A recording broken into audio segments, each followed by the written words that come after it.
하나님의 말씀을 느헤미야서 2장에서 보시겠습니다.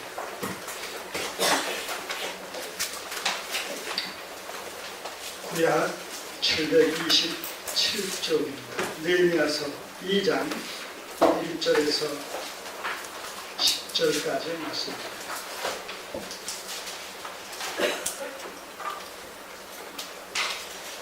구약 727쪽입니다. 느헤미야서 2장 1절에서 10절까지 말씀을 같이 읽도록 하겠습니다. 아닥사스다 왕 20년 니산월에 왕의 앞에 술이 있기로 내가 들어 왕에게 드렸는데 이전에는 내가 왕의 앞에서 수색이 없었더니 왕이 내게 이르시되 네가 병이 없거늘 어찌하여 얼굴에 수색이 있느냐 이는 필요한 내 마음에 근심이 있음이로다. 그때 내가 크게 두려워하여 왕께 대답하되 왕은 만세수를 하옵소서. 나의 열조에 미우실이 있는 성물이 이제까지 풍무하고 성물이 소화되었사오니 내가 어찌 얼굴에 수색이 없사오리이까. 왕이 내게 이르시되 그러면 네가 무엇을 원하느냐 하시기로 내가 곧 하늘의 하나님께 묵도하고 왕에게 고하되 왕이 만일 즐겨하시고 종이 왕의 목전에서 은혜를 얻었사오면 나를 유다 땅 나의 열조에 미우실 있는 성읍에 보내어 그 성을 충분하게 하옵소서 하였는데 그때의 왕도 왕의 곁에 앉았더라.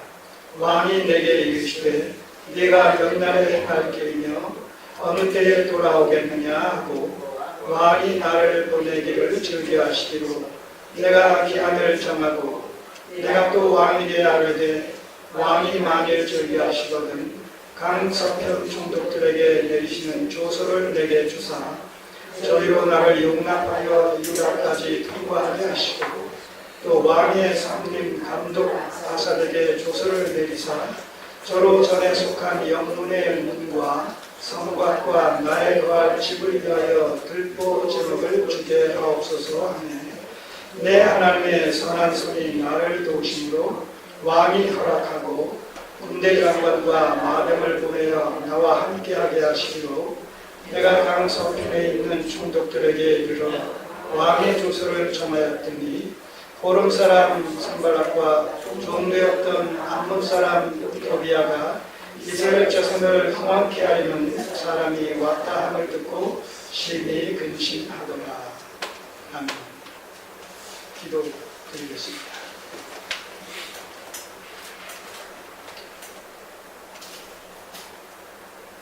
선지자들에게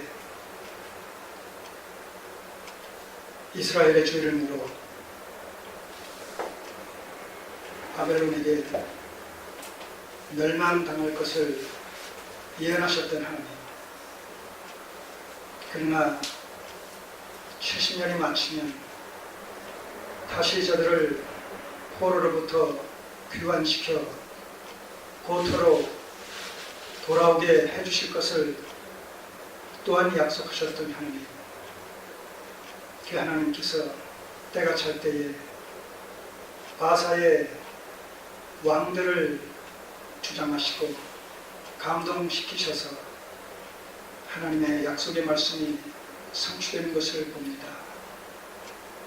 오늘도 느헤미야를 통해 3차 귀한 사건을 역사의 주관자가 되신 하나님께서 아닥사스다 왕을 감동시키시는 가운데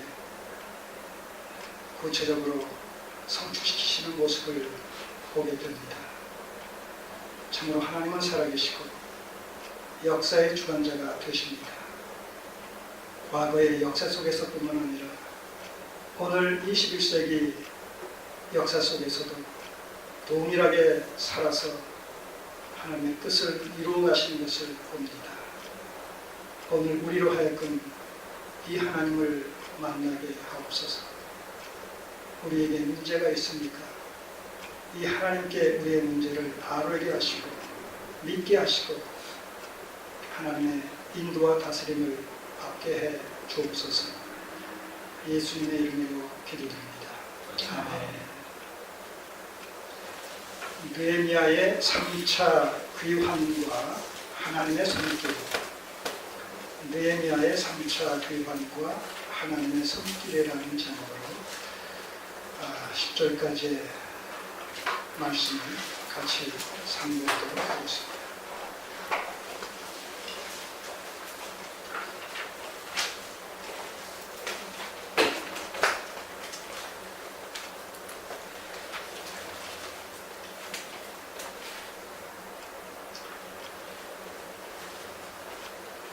계속 저희들은 에스라서를 통해서 스룹바벨에 의한 1차 귀환, 에스라에 의한 2차 귀환 사건을 살펴봤습니다. 그리고 오늘 이제 느헤미야에 의한 3차 귀환 사건을 오늘 구체적으로 보게 됩니다.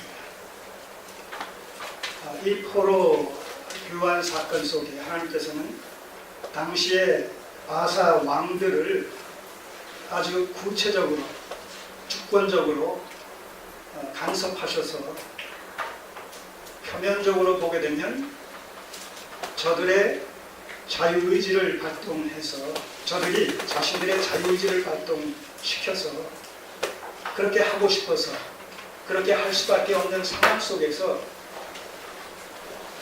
1차, 2차, 3차 귀환 명령을 내립니다.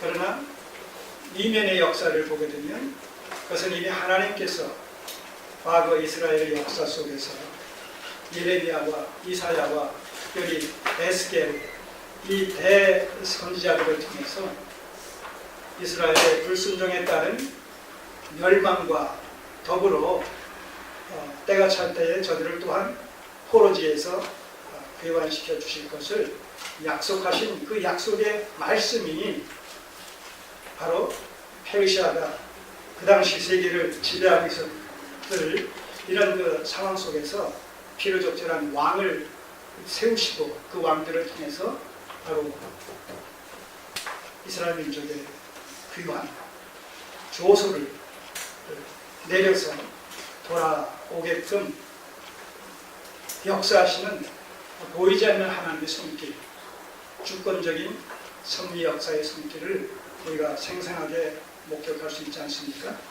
오늘도 그런 하나님의 보이지 않는 손길이 당시 아닥사스다 왕을 주장하시고 또 느헤미야의 기도에 응답해 주시는 이런 방식을 통해서 3차 귀환 사건이 구체적으로 진행되어진 것을 보게 됩니다. 그 이스라엘의 역사 속에서 과거의 역사 속에서 주권적으로 활동하셨던 우리 하나님께서 그 시대만 그러면 역사하십니까? 그 시대만 살아계셨고 이 시대는 살아계시지 않습니까? 이 시대는 살아계시지 않기 때문에 이 시대는 역사 속에서 기뻐하시는 뜻대로 하나님의 남은 구속사를 성취시켜 나가지 않으십니까? 아니지요. 그때도 살아계셨듯이 오늘도 살아계시고 내일도 살아계실 것이고 이 세상의 종말이 임하기 전까지 아니 임할 때까지 하나님의 구속사는 계속 진행될 것이기 때문에 그렇게 하나님의 손길은 중단점이 없이 역사 속에서 하나님의 뜻을 이루고 가실 겁니다.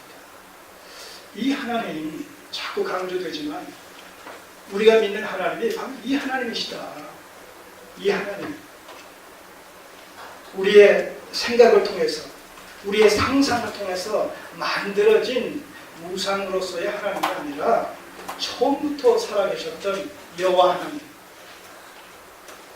그리고 지금도 살아계시고 영원히 살아계실 그 하나님 세상을 창조하신 하나님 아들 되신 예수 그리스도를 보내주시고 그 예수 그리스도를 통해서 우리의 이 구속 사역을 성취시켜 주신 그 하나님 지금도 그 구속사를 세상 역사를 방편 삼아 집행시켜 나가시는 구현시켜 나가시는 살아계신 전능하신 하나님 그 하나님이 오늘 우리가 믿는 하나님이시다. 여러분 이 하나님이 우리의 하나님이고 나의 하나님이고 나를 자녀라 부르시고 나로 하여금 기뻐하신다고 말씀하시고, 그래서 우리가 그분을 감히 아버지라 부를 수 있는 이런 관계성 속에 있다라고 했을 때 우리가 무슨 문제가 있다 한들 아뢰지 못할 것이 있고, 아뢰다 한들 하나님의 뜻에 부합될 때에 이루어지지 않을 기도의 내용이 어디 있겠는가 하는 얘기죠.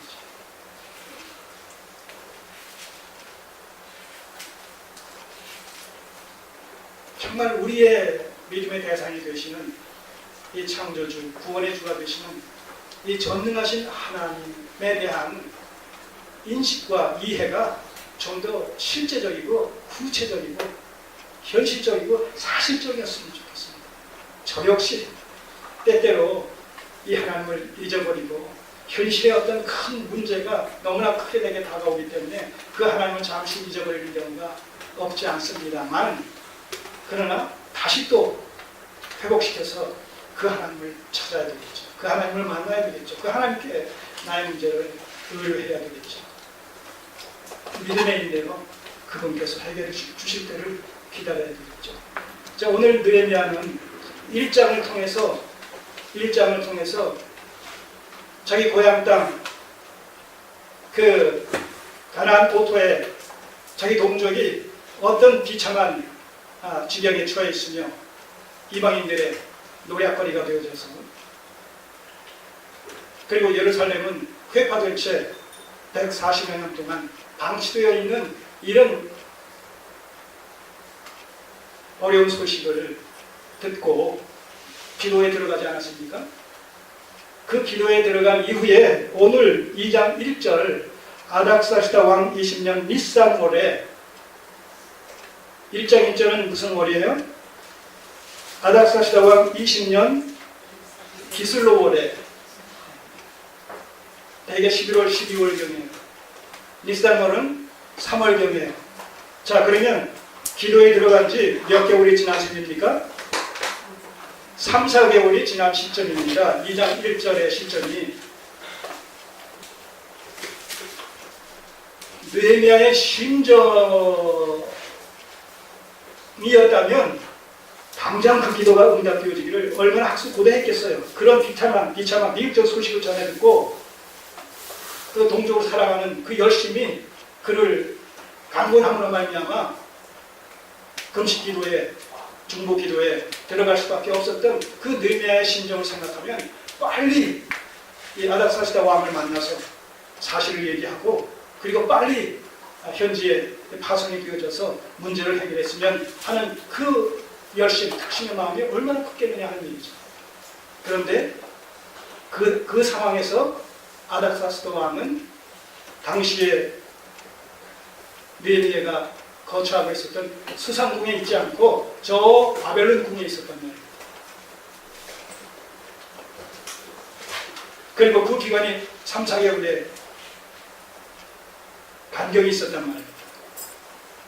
느헤미야 입장에서는 얼마나 조급했었을까요? 인간적인 이런 생각에 해서 우리가 살펴본다면 빨리 왔으면 얼마나 좋았을까 하는 생각이 없었겠습니까? 모든 일들이 빨리빨리 해결됐으면 좋겠다. 그렇지 않다는 거예요. 하나님의 뜻이 이루어지는 것은 우리가 이거 자연의 어떤 순환을 봐도 그래요. 사계절의 순환을 봐도 여름이 싫다고 해서 여름 빨리 지나갔으면 그런다고 여름이 빨리 지나갑니까? 추운 겨울은 더 싫으니까 오지 않았으면 가을에서 겨울 건너뛰고 봄이 왔으면 그런다고 그렇게 됩니까? 아니란 말이죠. 하나님께서 정해 놓으신 그 룰을 쫓아서 법칙을 따라서 그렇게 운행되어진다는 것입니다.